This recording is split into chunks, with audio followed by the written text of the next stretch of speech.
Hi, welcome. On this video, I'm out here with Bailey, and on this video we're going to take a road trip actually to Dunkin Donuts. Now on our way here for the board and train process, I was told by her owner that Bailey was very stressed. She actually threw up in the vehicle. And again, this is a common issue when it comes to dogs and traveling in vehicles, in terms of dogs that get very stressed. People are trying to find solutions by way of, say, medication. But here, ultimately, understand it's about relationship. My theme is, if I'm in control, she doesn't have to be. And so when dogs are in vehicle, and again, considering the issue of movement, okay, things moving around, it's triggering the dog, it's causing them to be stressed, they're anticipating, their mind is reaching out. They're already have gained a level of control in the relationship, so they're not finding comfort the right way, just like, again, comfort through the right parenting style.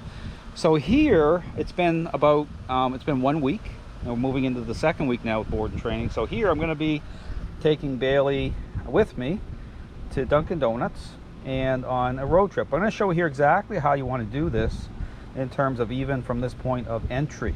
So notice here I have the leash on Bailey. Again, coming to the vehicle, even again, you want to encourage people to do, just take your time, keep your dog right beside you, and even from this point of entering into the vehicle, you know, pushing on, you would have saw the other videos, on her bum, asserting influence, giving her comfort. Okay, so it's all, again, it's about control. It's about who's in control and keeping her focus on me the right way, versus starting to get all upset, stressed out, right? Because again, understand, it is about relationships, so influence needs to be active. So here I'm going to, again, this is one of the other issues about, well, how much assistance should you give the dog? Should you pick the dog right up and get them into the vehicle? Well, I would say try to get the dog to, again, to enter the vehicle as much as they can do on their own as possible. Okay, really advocate leadership. If the dog needs a level of assistance, give just the minimum amount required. So for example, here I'll see how this goes with Bailey, but here, if she's struggling, you know, quite a bit to get up there, you know, I'm going to push on her back leg somewhat, but I'm still going to be you know, using influence onto her. Okay, I'm still going to be asserting through the leash, so to get her to go up on her own. Okay, but again, under leadership. So once I get her up in the vehicle, again, the preference here is I'm going to put her in the front seat. Okay, now people may have, you know, preference for, say, the back seat, which is fine. If you watch the video series I did on Max, you've seen Max is like a big dog, Rottweiler, so I had him in the back seat. Of course, you know, I mean, you may decide you want your big dog in the front. That's fine too. But again, I understand it's preference, but it's still about leadership. So wherever I decide to put the dog, even in the front seat, make sure it's as a follower. Okay, sometimes what happens is you put a dog in the front seat, then you tend to pet them more, put more emotion on them, and if you're reversing a relationship problem, that just simply isn't a good idea. So here, and I also have the remote collar on Bailey. We'll talk about that as we move along. Again, you know, the ability to be able to nudge, okay, to assert influence at times if needed while I'm driving, keeping it safe. So this is where remote collar can be used, typically just on vibration. So here I'm going to bring her up into the front seat, and I'm going to move the collar from the choke chain to the flat collar, because again, I'm just keeping the influence kind of leveled out here. It on, so that way I have both collars on at the same time. And again, when I bring her up, it's going to be, you know, up. So right here, I'm going to move the camera here, you kind of see it. So I'm going to start to direct her up. I want her to do a lot of this on her own. Up. I'll go for the lower part of the floor. Up. See, she's doing, there we go. That's great. She did it. And no reward. Okay. Now I'm going to get her up on top of the seat here in a second.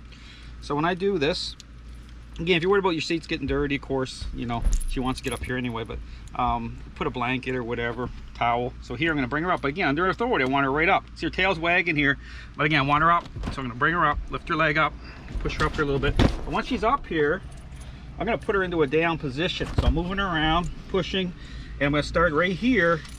I'm going to push her into a down. Because again, this is an important moment, because this sets up the rest of the trip. And notice here, she's starting to go on her side here a little bit, but I'm going to take my time here. I'm pushing. Not meant to be hard, but pushing. I'm tugging, I'm pushing and pulling at the same time. I notice how she's gone on her side here. you know, in terms of, again, knowing a dog's state of mind, when they go prone, that's a good sign. But through with influence being active, here they start going their side, you know, they're going into kind of a resistance mode a little bit, because again, understand it's about who's in control, right? So here, before I start to think about moving to the driver's side, and again, if you think the dog's going to start to pop up, okay, this is where the remote collar, right, a little bit of vibration help to maintain consistency with influence happening as you're taking your position, right? But here, this is about the setup. So here I'm getting her somewhat under a level of influence in a down position. I'm tapping. It's like having a conversation right here with her.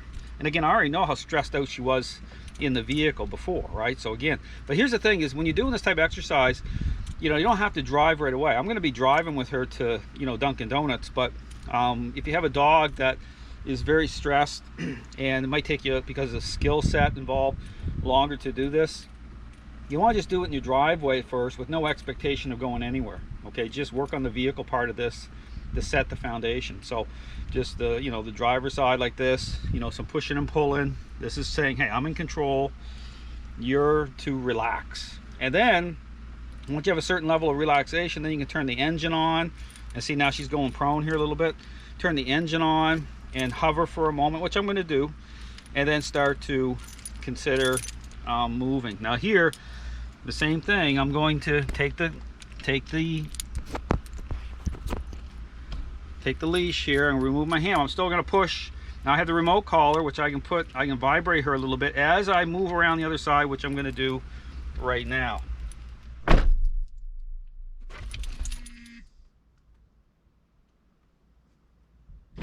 Down, down, down, down, down, down, down. See what I'm doing? This is working out really well. I used a little bit of vibration on her as I moved around, and now I'm going to take her leash and I'm going to hold it here. I'm going to switch the camera over to the front so you can kind of see a little better here in a minute. Looking for the leash here. Kind of gets, like I said, if it gets tangled and stuff, just take your time here. Don't, like, if you have to make adjustments with collars or leashes and stuff, just take your time. Always be in control, always be tapping. See, I'm nudging here, the engine's running already. I'm going to move the camera to the front view so you can see better. Hopefully this provides a little better view. And so here, now we're just hanging out for a moment, and notice here, just the same thing. I'm tapping, the engine's running, I'm not moving yet, and this is where you kind of assess how quickly, and she's just laying her head down here. And even here, I'm still tapping, and she's sniffing a little bit. I don't even want any investment. I just want her to really get, hey, down, down. Now, there's moments that, again, you can decide to use the remote collar or just push, okay? Typically, most of it's gonna be pushing. But if I'm in motion with the vehicle and it's too dangerous, okay, to be reaching over their hand and trying to engage that way and push, the remote collar is helpful. Okay, you just have to push that button a little bit, and because, again, of everything making more sense to the dog through this method, okay, the vibration, okay, how it works is the dog understands, okay? It's just like a nudge, just like using the leash, stuff where I don't have to. So I can